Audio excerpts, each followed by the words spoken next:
حدیث نمبر 62 عن ابی ہریرہ رضی اللہ عنہ عن النبی صلی اللہ علیہ وآلہ وسلم قال المراء فی القرآن کفر رواہ ابو داود والنسائی واحمد اسنادہ حسن۔ حضرت ابو ہریرہ رضی اللہ تعالی عنہ روایت فرماتے ہیں کہ نبی اکرم صلی اللہ علیہ وآلہ وسلم نے ارشاد فرمایا المراء فی القرآن کفر، قرآن میں جھگڑا کرنا کفر ہے، قرآن میں جھگڑا کرنا کفر ہے۔ فرماتے ہیں آقا صلی اللہ علیہ وآلہ وسلم، یہ کیا مسئلہ ہے صاحب؟ مسئلہ یہ ہے کہ قرآن نازل ہوئی ہے جھگڑوں کو ختم کرنے کے لیے، صاف کلام ہے اللہ تبارک و تعالیٰ کا اتباع کرنے کے لیے۔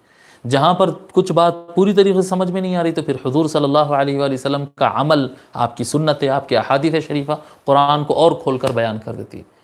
تو قرآن کیوں پڑھ رہے ہیں؟ تاکہ سامنے والے کو ہرا دے۔ یہ مولا علی علیہ السلام فرمائے ہیں، حدیث شریف میں ہے، حضور صلی اللہ علیہ وسلم فرماتے ذلت العالم المراء، جھگڑا اور بحث مباحثہ کرنا اور میں تو کرنا یہ عالم کی غلطی ہے۔ پاؤں پھسل گیا عالم کا وہاں۔ عالم سے غلطی کہاں ہوتی؟ جب وہ حجت میں پڑ جاتا ہے اور کیا کہتے ہیں وہ جھگڑے میں پڑ جاتا ہے اور بحث و مباحثے میں پڑ جاتا ہے، یہ عالم کی غلطی ہے۔ مولا علی علیہ السلام کا ایک جملہ ہے، وہ فرماتے ہیں کہ قرآن پڑھنے والے 3 ٹائپ کے لوگ ہوتے ہیں۔ قرآن پڑھنے والے 3 ٹائپ کے لوگ ہوتے ہیں۔ کچھ لوگ پڑھتے ہیں قرآن کو فالو کرنے کے لیے، قرآن پڑھنا ہے اور اس پر عمل کرنا ہے، تو کچھ لوگ ہوتے ہیں قرآن پر عمل کرنے کے لیے پڑھتے ہیں، اور کچھ لوگ ہوتے ہیں جو قرآن سے پیسہ کمانا چاہتے ہیں۔ اتنی تراویح پڑھا دی تو اتنا پیسہ ملتا، اتنی امامت کر لی تو اتنا پیسہ ملتا، اتنا ختم قرآن کر لیں گے تو اتنا پیسہ ملے گا، قبر کے پاس بیٹھ کے اتنا پڑھیں گے تو اتنا پیسہ مل جائے گا، دکان میں اتنا بیٹھ کے اتنا پڑھے تو پیسہ مل جائے گا۔ کوئی پڑھ لے قرآن اور اس کو ہدیہ کر دیے، ایک الگ صورت ہے، لیکن وہ پڑھتا ہی پیسوں کے لیے ہے تو یہ بھی ایک طبقہ ہوگا لوگوں میں۔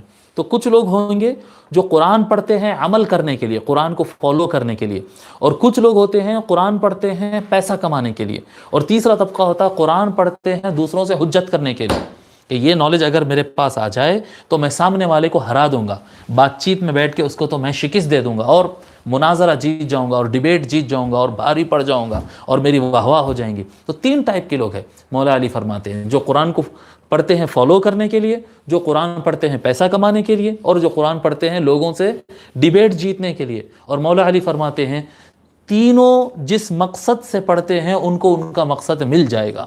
ایسا نہیں ہے کہ قرآن کریم کوئی حجت کے لیے پڑھیں گے اور وہ ناکام ہو جائے گا، نہیں، قرآن میں بڑا علم ہے۔ اگر حجت اور جھگڑا کرنے کے لیے اگر کوئی قرآن کا علم حاصل کرتا ہے تو وہ سب پہ بھاری پڑ جائے گا، بالکل بھاری پڑ جائے گا، مگر قرآن نازل اس کے لیے نہیں ہوا ہے۔ اور اگر کوئی قرآن پڑھتا ہے پیسہ کمانے کے لیے تو وہ خوب پیسہ کما سکتا ہے قرآن کے ذریعے، مگر قرآن اس کے لیے بھیجا نہیں گیا، قرآن اتباع کے لیے بھیجا گیا۔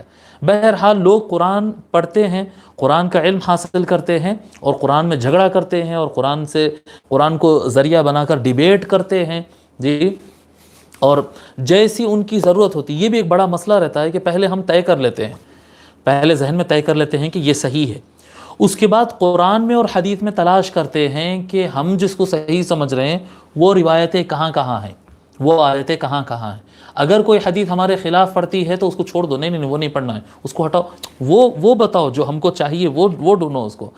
مطلب یعنی یہ قرآن اور حدیث میں آیا ہم اس کو فالو کریں گے، نہیں، ہم جو طے کر چکے ہیں ہم کو وہ چاہیے قرآن اور حدیث میں سے، انا للہ و انا الیہ راجعون۔ پھر اس کے بعد اگر بادشاہ کا مزاج بدل گئے تو فتوے بدل دیتے ہیں، کچھ آیتیں ابھار دیتے ہیں، کچھ آیتیں چھپا دیتے ہیں۔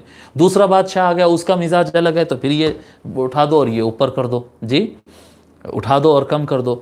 ہم دیکھتے ہیں، یعنی بادشاہ کی بات میں تو بادشاہی مراد نہیں ہوتا، ایک مسجد کمیٹی کا صدر ہوتا ہے، مسجد کمیٹی کا صدر ہوتا ہے، ایک چودھری ہوتا ہے، ایک مالدار ہوتا ہے جو مسجد کی تنخواہ وغیرہ دیتا ہے، پیسے ہدیہ وغیرہ دیتے رہتا ہے۔ اگر اس کے خلاف کوئی بات پڑ رہی ہے تو مولانا کی مجال نہیں ہے کہ اس کو جمعہ کے اندر بیان کرے۔ جمعہ کے خطبے میں اگر بیان کر رہے ہوں مولانا اور ان کو معلوم ہے کہ ہمارے مسجد کمیٹی کے جو صدر ہے ان کے سود کے کاروبار ہے یا ان کے کچھ ناجائز کاروبار ہے، وہ اس سبجیکٹ کے اوپر تقریر ہی نہیں کرے گا جمعہ کے اندر، کیونکہ اس کو پتہ ہے کہ اگر یہ صحیح میں کہہ دوں گا تو جو ہے ہمارے صدر صاحب ناراض ہو جائیں گے تو پھر نوکری چلے جائے گی، جی، یا پھر اس کو حلال بنانے کے راستے نکالے گا۔ خود نہیں بدلتے، قرآن بدل دیتے۔